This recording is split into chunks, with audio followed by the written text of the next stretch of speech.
Hello and welcome to Old Ways Gardening and Prepping. My name is Teresa. I would like to welcome you into our kitchen this evening, early evening, where it is time to start me and Junior some dinner for this evening.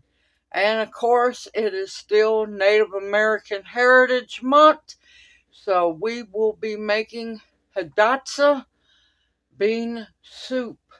Now, the Hidatsa used to be a huge tribe. They were in North Dakota and South Dakota. And then at one point they split. One part of the tribe went northwest and become the Crow, and the rest stayed where they were at. Now they were farmers and hunters, so they were well known to be warriors as well.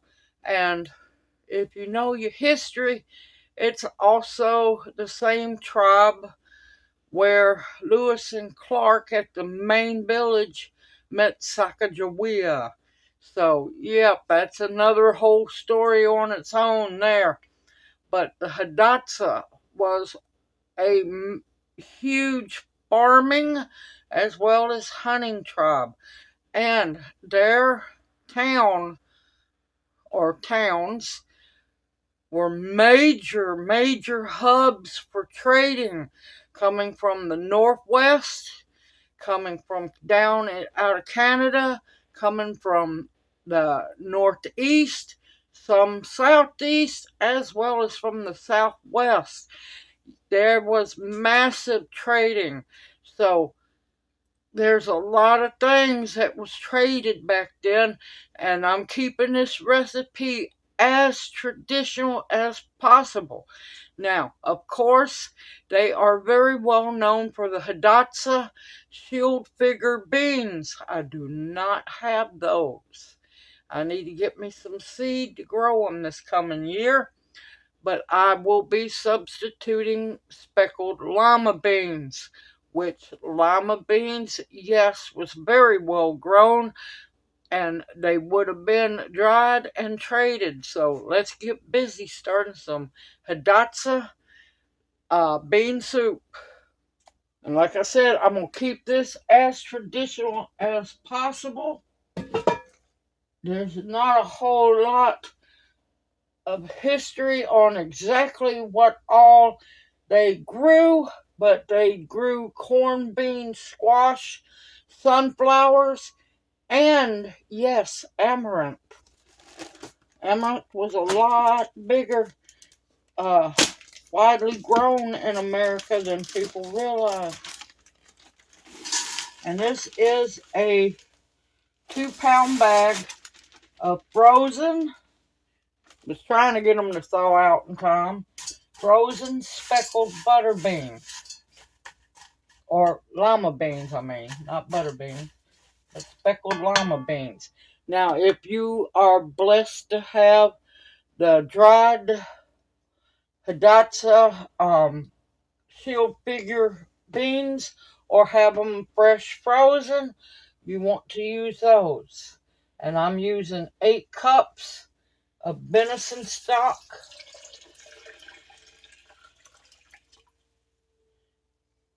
Now this isn't the only thing going in. We're going into the soup. We're going to start the beans first and let them cook. And of course they had salt. They didn't have pink salt, but they did have salt.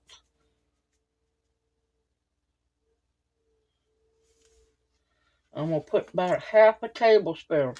There's more ingredients going into the pot after a while.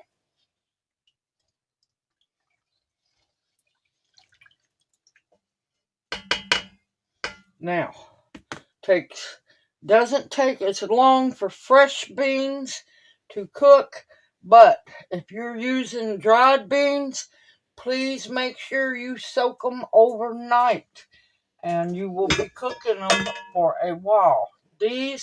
What I'm going to do is put this on the stove. I'm going to bring it up to a boil, and then I'm going to let it boil for 30 minutes. And then I'm going to add the other ingredients to it because it doesn't take quite as long for fresh to cook. So I'll be bringing you back here in just a little bit. Okay, my lima beans have just started to simmer, and now I'm going to start the wild rice. Yes, they traded with the northeastern tribes, especially the Chippewa and the other ones who grew the wild rice. They would trade with them. This is beautiful Red Lake Chippewa Nation wild rice, actually Native American grown, harvested, and sold through them. Now, what cooking wild rice is different from other rices because it's actually not a rice. It is a seed from grass plants. Yes, it is a grass. So, now, one thing about wild rice, it's going to take 45 minutes to an hour to cook. So that's why I'm going on and getting the wild rice started. Now I have another recipe coming up where I'm going to need wild rice, so I'm cooking a double batch. I have a half a cup measure. I'm going to need 1 cup of the wild rice for this recipe. And I'm going to need another cup for the other recipe that is coming in the next day. Now, I know you're wondering, well, why don't you put it in soup? Because wild rice can have a tendency to go very, very mushy. And I will put a scoop of wild rice in the bowl when I go to serve the soup. So, I am so honored and proud to have this wild rice, and I will not only have the recipe for in the description box below the video, I will post the link where I bought the wild rice from. Now I'm fixing to go rinse the wild rice off in cold water, and I'll be right back. I am very impressed. This is some of the cleanest chafe-free wild rice I have ever cooked. And it's a 5-pound bag of the wild rice. Now, with wild rice, the measurements is completely different from cooking regular rice. It's 1 cup of wild rice to 3 cups of water. And I'm doing a double batch. So that's 2 cups of wild rice to 6 cups of water.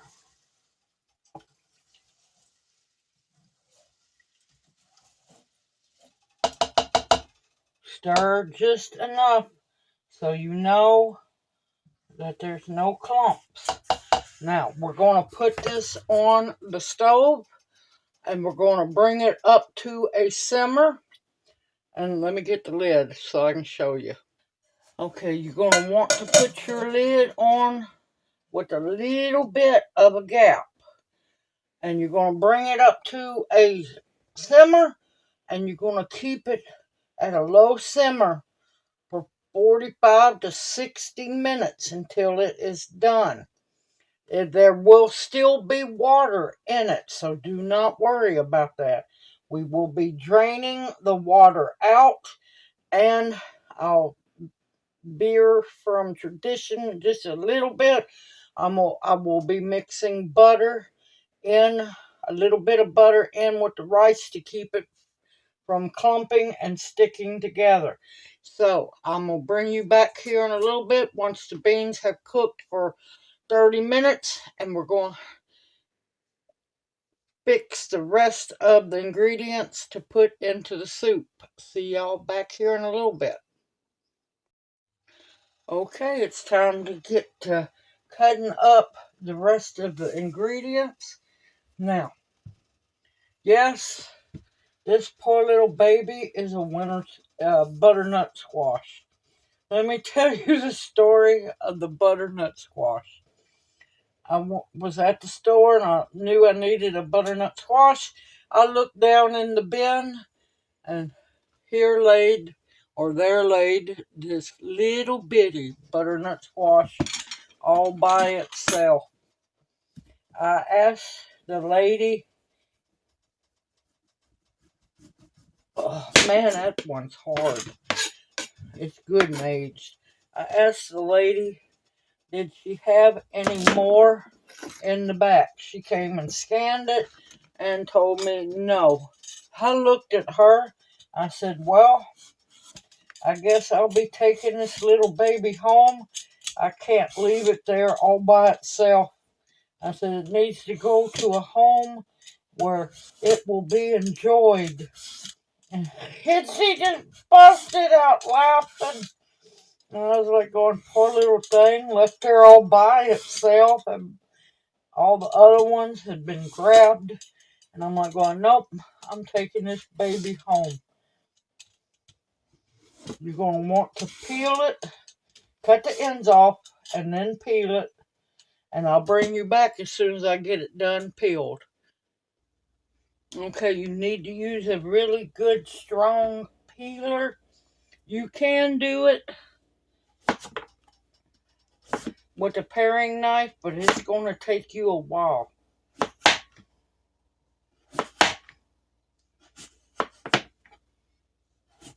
I felt so sorry for this little butternut squash. Nobody wanted it. So you betcha I brought it home. It's getting harder to get the butternut squash.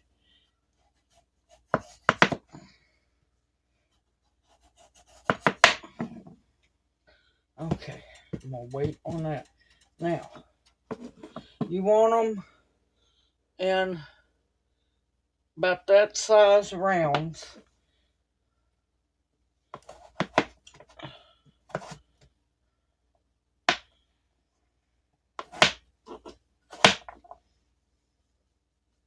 Want them in little cubes.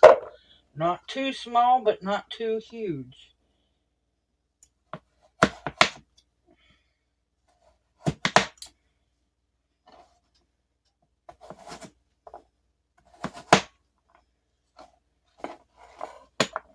And they loved, and yes, Native Americans grew butternut squash. They loved their butternut squash. Didn't want to go down the middle, but it's got plenty of seeds in it, and I'm gonna plant them next spring to honor their little bitty parent. Okay, I'm gonna finish cubing these up and I'll bring you back. I forgot there might be somebody who's never cooked a butternut squash, or you could use acorn squash, you could use cushaw squash, Hubbard, whichever winter squash you like. Butternut is the #1 choice. You need a good sturdy spoon, and you want to get in there and get all of the membrane out. The stringy stuff, also known as the guts. Now, if you've ever cleaned out a pumpkin to make a jack-o'-lantern, same thing. You want to get all of that cleaned out. That stringy stuff just does not taste good.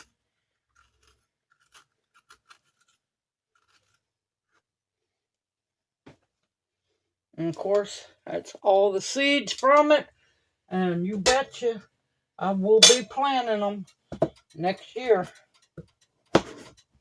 Alright, I'm going to finish this up, bring y'all back. Okay, got that little lovely butternut cut up. And for those, it's almost 4 cups. Now, I'm having to veer a little from tradition. No, they didn't have yellow onions, but they did have wild onions. Ramps would be too strong for this. They did have wild, small bulbing onions. And then also the little wild onions.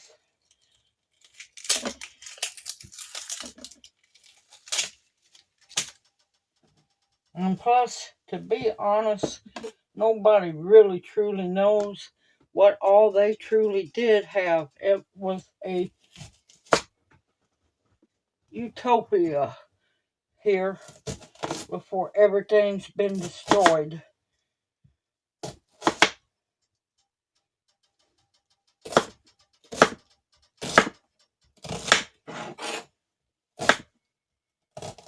And I like the onion to be just a little chunky.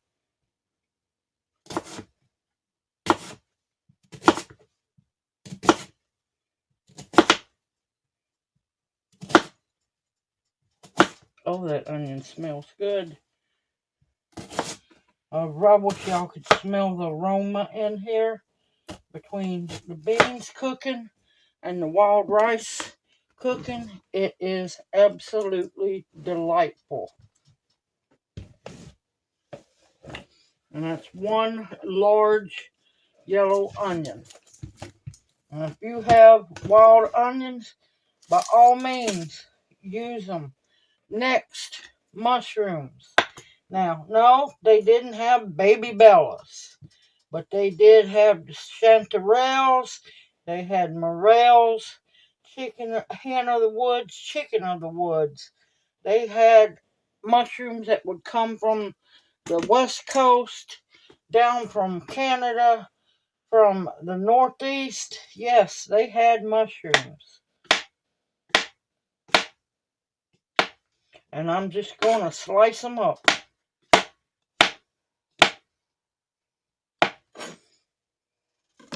Alright, when I get done with these, I'm 1, 2, 3, 4, 5, 11. I'm using 11.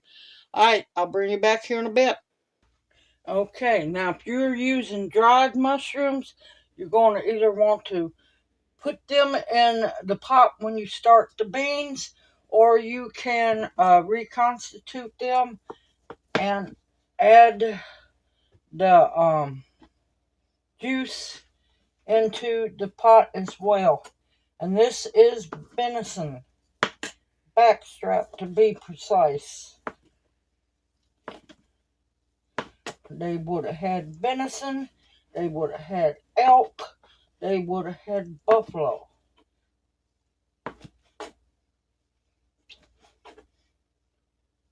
And pronghorns, mountain goats, so on. They had bear as well.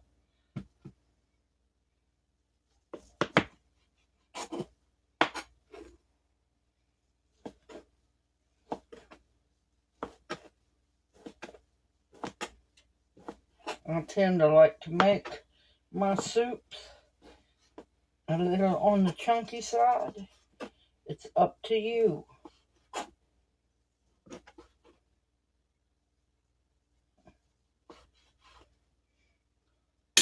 And I didn't weigh how much that was. And of course, you could make it, leave it meat free if you wanted to. Okay.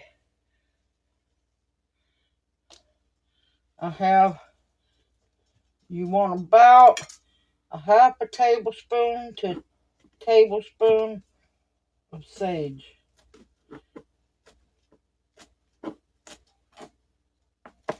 Oh, that smells good.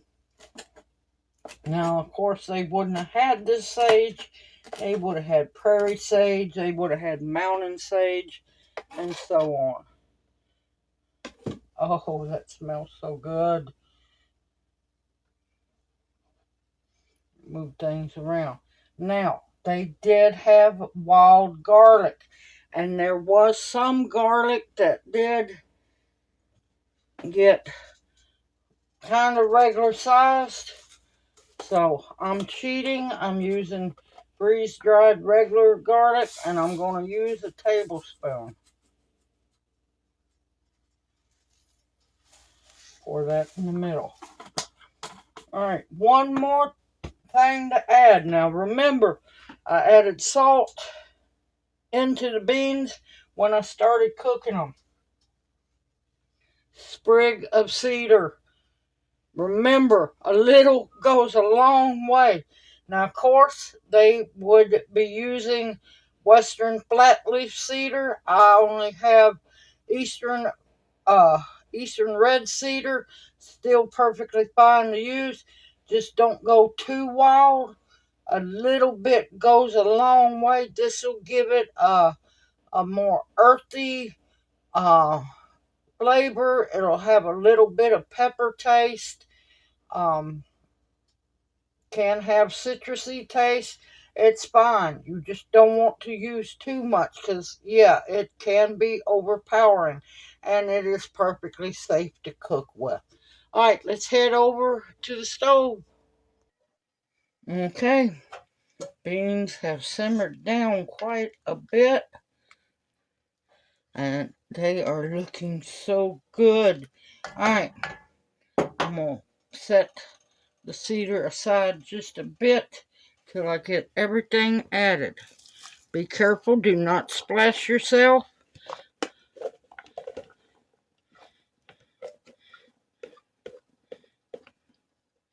Okay.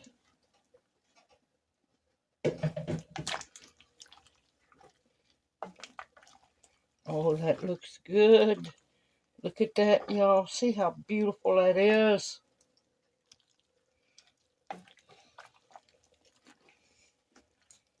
Now, I might have to add a little bit more water. I'll find out, because you gotta remember the butternut squash has moisture in it, the mushrooms have moisture, and the onions have moisture. Now, get it stirred in real good, and in goes the cedar. You want to make sure it's down in the liquid. Be gentle with it.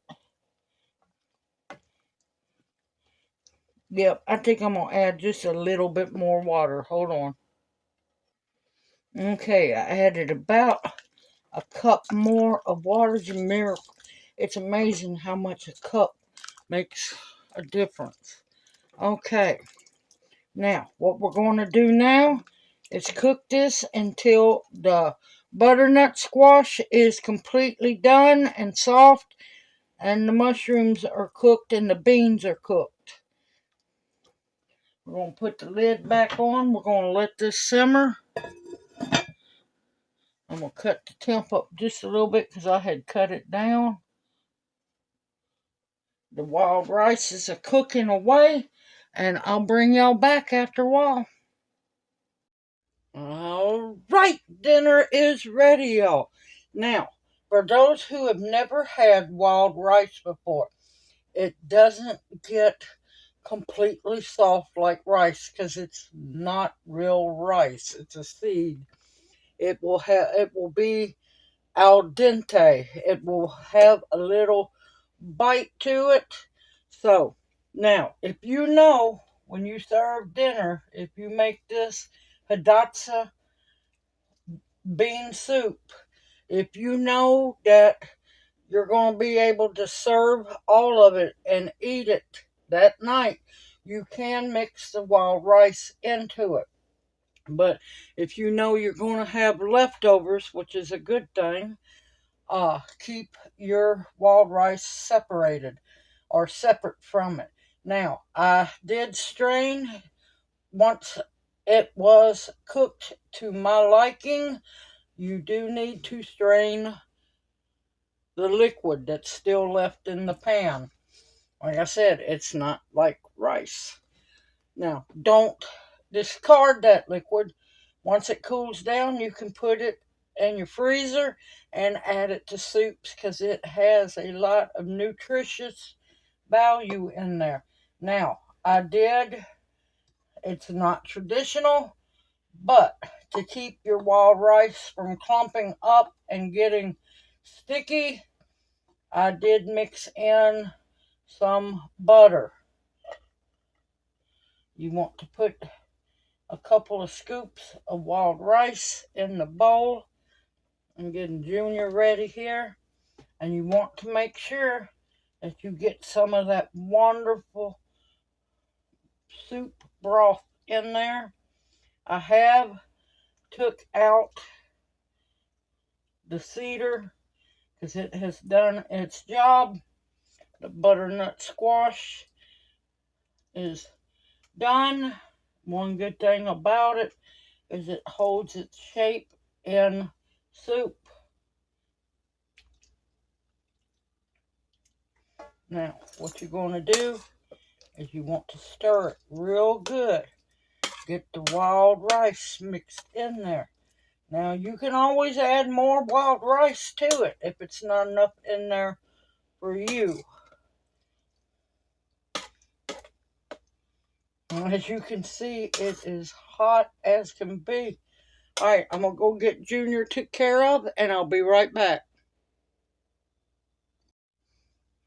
Okay, I'm going to plate mine up.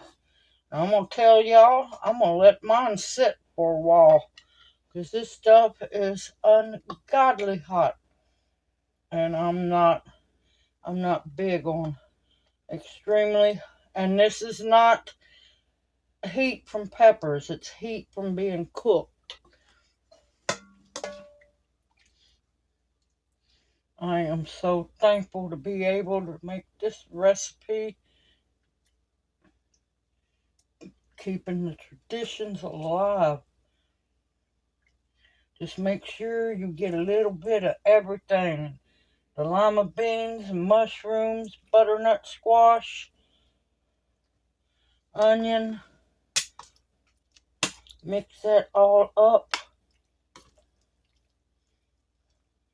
Now the wild rice will thicken up the soup. And that's why it's best to add it into the bowl if you know, because we know we're going to have leftovers. And I cooked extra wild rice because I got another video coming up using it.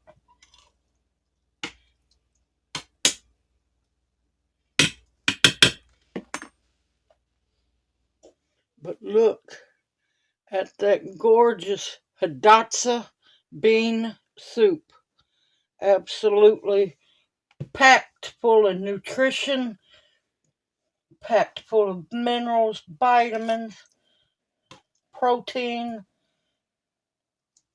and flavor. Alright, I'm going to let this cool and I'll bring y'all back.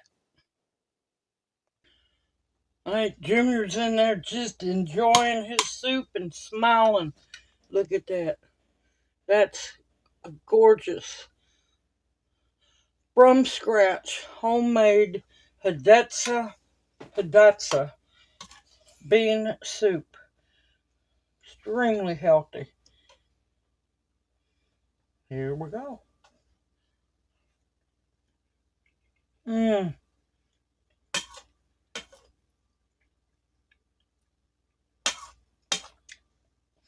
Oh, that is absolutely delightful. That is so good. Now, of course, the wild rice is going to thicken your soup up. But, oh, the flavor.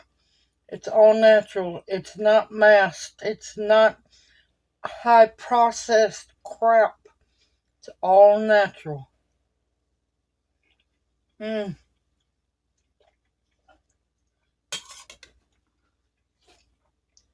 Oh, this is going to be wonderful. Alright, I'm fixing to put the lid back on these two so they can cool down. So I can put them in the fridge. And like I said, save your wild rice liquid and use it in something else, or you could add it to your soup. Simple, easy, homemade, just like our ancestors ate. Simple, delicious, homemade from scratch. If I can do it, you can do it too. I am thankful to be able to be blessed to make this soup and pay homage to the ancestors that have walked before me. I am fixing to go in there with Junior and enjoy one amazing dinner. And of course, we'll be having leftovers tomorrow night or later tonight. No, I'm wrong. Tomorrow night. Videoing this on Sunday. So y'all will get the video this morning. Everyone, take care. Continue to enjoy these videos as we pay homage to Native American Heritage Month. Many of us have the blood. You might not have the blood, but you can still celebrate along with us and enjoy good, healthy, natural food like used to be ate, not this overprocessed crap nowadays. Everyone, take care, stay safe and sound. Continue to stock up your pantry with foods that will nourish and sustain you, medicinals that will heal you, protection of all kinds, and above all else, the bare essentials to survive on. I look forward to seeing you in my next video, and may you each be blessed. Hoot hoot. Mwah. Love y'all, and I'll see you soon. Y'all take care.